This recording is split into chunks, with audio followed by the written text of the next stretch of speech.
So before I get into this review, I just want to say rest in peace to Ichiro Nagai, voice actor for Netero. He passed away yesterday, and I just want to say, rest in peace. You will be missed, and you were a great contribution to anime history. So I got quite a few things to say regarding some of the characters within this episode of Hunter x Hunter, and I guess at the same time also perspective and different perspectives you can have on different things. So for starters, in the beginning when you have the setup where the King, Netero, and Zeno are approaching, getting ready to start their fight, Zeno sends both of them on their way, but doesn't go with them. Now I'm curious, did Netero tell him, yo, I don't want you to come with me? What was the reason for him sending both of them? Because what was the reason for Zeno to come to begin with if he's not even going to go with them? Like, I think, Netero needs all the help he can get, especially somebody like that. And I believe he was paid very handsomely to go for the fight. So why didn't he go? Was it something that Netero said? Like, Netero was like, yo, this is a pride thing. Was it just Zeno bitching out? Like, what was the fucking reason that he didn't go? That it just boggled my mind. It's like, so you came here, but you aren't going, and I would really like an explanation as to why he sent both of them, but he didn't go. The whole thing with Ikago, it was going to blow up in their face eventually. He got found out, and I guess that was going to happen in one way or another because, first of all, he fucked up and he didn't realize. I believe they were referring to Liol when, or he was referring to Liol that he was on orders of Liol to go down there, and Liol's already dead. So he was going to get found out one way or another. So I guess in a sense it doesn't make a difference that Killua messed up in the last week's episode. But nonetheless, he's going to get his ass kicked and he's going to probably get killed because I don't see Chitu having any sort of, remorse or holding back against him. He's probably going to rip his head off. And it's going to be one gory mess, I'll tell you that much. What was up with that Killua question that he had for Gon that he didn't want to say? It was kind of weird. It almost looked like some flamboyant, weird type of, I don't know if he was going to pop the question to him. Like, what the fuck was with the question? The way it was like with the narrator,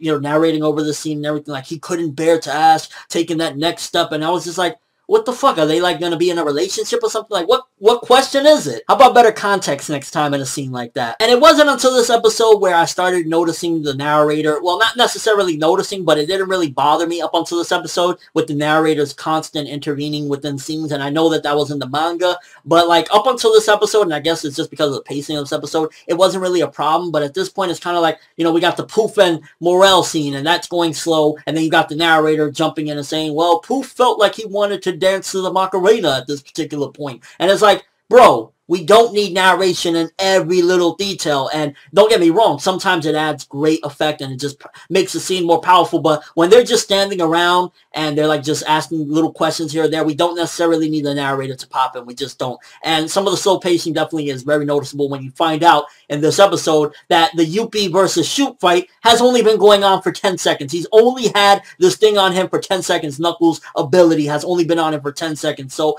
definitely, I believe once again that this was indeed in the manga, from what I hear anyway. But nonetheless, I was definitely showing that this fight and these fights are going by very slow. And it was playing well in some of the previous episodes, but then you come to this week's episode and it was like, I don't know, just some of the pacing and some of the narration just definitely was dragging this episode on. And it was just a lot of scenes where it was just kind of like, let's move on. Let's get this thing cracking. Let's get it started. Probably the best part of the episode, but also the most controversial, is Shoot versus Youpi. I gave Shoot shit way back in the day when we first were introduced to him, when it was kind of like his training with Gon, when he was supposed to train Gon and whatnot. And he kind of came off a little bit as like a little pussy or whatever. But in this episode, he gained total respect and then some. He's going toe-to-toe by himself with one of the Royal Guards, Youpi. Massive respect. But the controversial thing that comes in here right now is Knuckles standing on the sidelines. On one half, you could look at it, there's two perspectives you could have on it. One half, you could look at it like, this fucking pussy! You got Shoot going in, he's fighting, he's putting his life on the line, going blow for blow with Youpi, he's scared, he's still going in, and you're standing on the fucking sideline. What the fuck are you doing? But then you can also have the perspective as, he's trying to stick to the plan, he's trying to be rational, he's trying not to throw away his life senselessly, even though in the end he snaps and he can't take it no more because that's his friend. So, you could look at it in two different perspectives. At the same time, me personally, I'm looking at it, okay, if you were going to be rational and you were going to say, you know what, we need to stick to the plan to the very end, then you should have done that. Because if that was the case, then why would you waste everything that he did, that Shoot did, and then just jump in there where now he could possibly kill you? Youpi's going to go in and fucking probably rip you. So it's kind of like, wouldn't it have been more sensible if you were going to jump in to just do it from the very beginning? That way, a full-powered shoot and a full-powered Knuckle can go in instead of waiting to the very last minute. That's my thought process on it. Me personally, at first I was kind of like, bro, why are you on the fucking sideline? You got Shoots going in, giving it everything he possibly has, and you're standing there on the sideline, you know, breathing